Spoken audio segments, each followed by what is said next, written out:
Both Everton and United needed a response today after back-to-back losses, but the win went the way of Manchester United. It was 3-1. Shaka Hislop joining me now for ESPN FC. That seems to be the response they needed, Shaka. Yeah, I've been saying for the last few days, every time Ole Gunnar Solskjaer needs a result or a performance, he seems to get them. And they needed one, given what we'd seen in midweek. And this was exactly the kind of response that Manchester United needed. Sadly, though, they haven't built on their good performances of the past. That aside, what you saw from Manchester United, pretty much from the opening whistle away to Everton, is exactly what Manchester United fans have been yearning for quite some time. And as much as the result was 3-1 and Cavani scored very late on, this was a fully deserving win for Manchester United. The only shame about it from their perspective is that it wasn't by more, because it deserved to be by more. Well, it's been a week where Ole Gunnar Solskjaer is once again under the spotlight. We've once again heard Mauricio Pochettino's name linked. But do you think a response like this shows that he does actually have the dressing room, Ole Gunnar Solskjaer, and that he does have the players on his side? I'm not sure, Kian. And the thing for me is, every time Ole Gunnar Solskjaer really needs to step up and be the manager that Manchester United need him to be, I just think he's found one thing, and that's what you saw in midweek against Istanbul. But then every time he's under immense pressure, Manchester United seem to produce results, as we saw against PSG, as we saw against RB Leipzig, in the most unexpected of fashions. Manchester United have to go back to winning the games that you expect them to, and in a fashion that you expect them to, not just surprising us with results and performances that we saw in the Champions League, Istanbul apart. But this is what you see, or what you expect from Manchester United: to go to Goodison Park, to take the game to Everton, to win, as I say, if not convincingly, commandingly over Everton. But so often they've just found themselves wanting. When teams sit in and sit deep, they've lacked ideas in terms of breaking the opposition down. And too often, as was the case today, they concede soft goals, as was the case in midweek against Istanbul. And that has found them in wrong side of the table, certainly very much outside the top four right now, looking in, when so much more is expected of Manchester United. Do you think he can still be successful there, Solskjaer?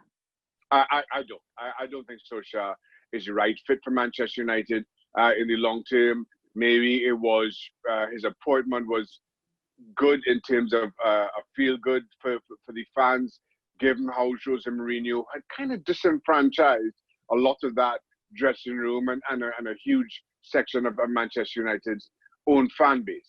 And then Ole Gunnar Solskjaer came in, which I think just lightened the place up and brought smiles back to at least the fans' faces.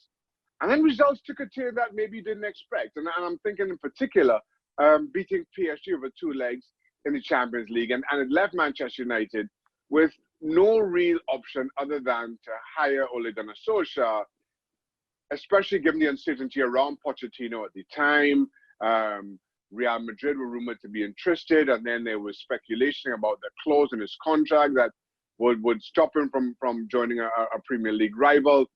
And they found themselves in this kind of limbo with Ole Gunnar Solskjaer, in that a certain section of the fan base certainly have shown favour to him, given how much he means to that club or meant to that club as a player. But then the results haven't been spectacular. Then Bruno Fernandes comes along and they finish third. And now you're wondering what if. And now we're back into this kind of limboed position where you're not really sure what to make of him and his tenure. Bruno Fernandes was massive for them today, though, wasn't he? He was.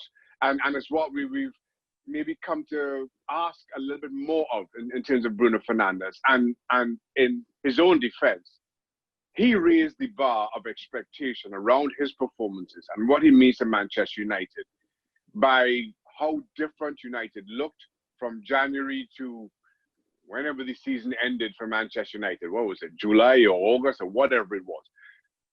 And now you want to think that he can and has to produce his performances week in, week out. And at times during the course of, we early on in the season, he's not really been there. But at times, and today was a prime example, he reminds you of exactly how good, how important a player he is to Manchester United. The opening 2 goals, and I know Rashford played a part in at least distracting Jordan Pickford for the second. But this was all about Bruno Fernandes and being the difference for Manchester United. And again, Kay, I will keep saying this. As much as we may talk about, or some headlines may suggest, Manchester United eked out a win, given that it was 2-1 up into the 93rd minute, that they had to come from behind. This was a commanding performance from Manchester United, that they quite easily could have been 4 up. If you think of the Martial miss at 0-0, if you think of the Rashford 1-1 with Pickford, they quite easily could have been 4-0 up at 90-minute mark. I think the performance deserved as much as that, and maybe doesn't deserve some of the negativity around the suggestions of it just being 2-1 and then the late goal making it 3-1. What's wrong with Martial, Shaka? Do you think he's lacking some confidence? Just a bad run? I think all strikers go through these phases where they can't seem to hit the side of a barn for whatever reason. But listen, Manchester United, as long as they keep playing like this, as long as they keep, if they can maintain some consistency around these performances and these results, you have them. We have the same discussion around Firmino with Liverpool, and should he be in? Should he not? The similar challenge for Jurgen Klopp there is, when the team's winning, you can't change. And listen, I know we were talking about a 1-game winning streak for Manchester United here, but it's a win, and you want to build on that so you don't change too much going forward, certainly for the next game. And just on the flip side, it's a 3-game losing streak now for Carlo Ancelotti's Everton.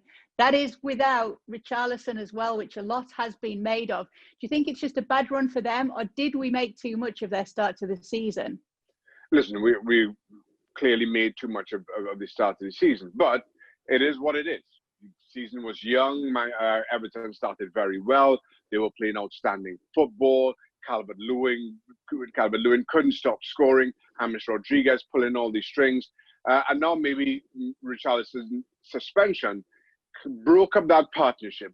Calvert-Lewin now does not have that foil. Doesn't have his strike partner. And strikers will tell you we like to hunt in pairs or in threes, depending on what the formation is. And all of a sudden, that partnership has been broken up for the last 3 games. James Rodriguez was out with an injury. I know he's back against Manchester United today, but nowhere near as influential as he was earlier on this season. And that's always a challenge. When you have big, impactful players joining clubs like James Rodriguez, and you saw the performances as a result, and then clubs kind of figure out how to play against him, how maybe to stifle him and cut off that service, cut off the influence that he has. How do you now adjust? And Everton have found it hard adjusting, particularly without Richarlison. Now Ancelotti has his work to do, because Richarlison will be back. That partnership will be reunited. But you've now got to find ways to free up James Rodriguez and afford him the room that he saw earlier on in this season. That's the challenge for Everton. Despite the start, I never thought Everton were title contenders. I never thought Everton could finish top 4. I think top 6 probably more realistic. But even so, if they are to realize a top 6 finish, or even threaten a top 6 finish, they've got to arrest this slide very quickly. They can't afford any more silly suspensions. You can't cater to injuries, but you can't afford getting sent off as silly as Richarlison did late on in games, costing you a 3-game suspension. Yeah, and just a quick mention, Edinson Cavani as well, with his first goal for Manchester United. He'll be happy to have got that. But it was a positive response from Ole Gunnar Solskjaer's men. Not so much for Everton.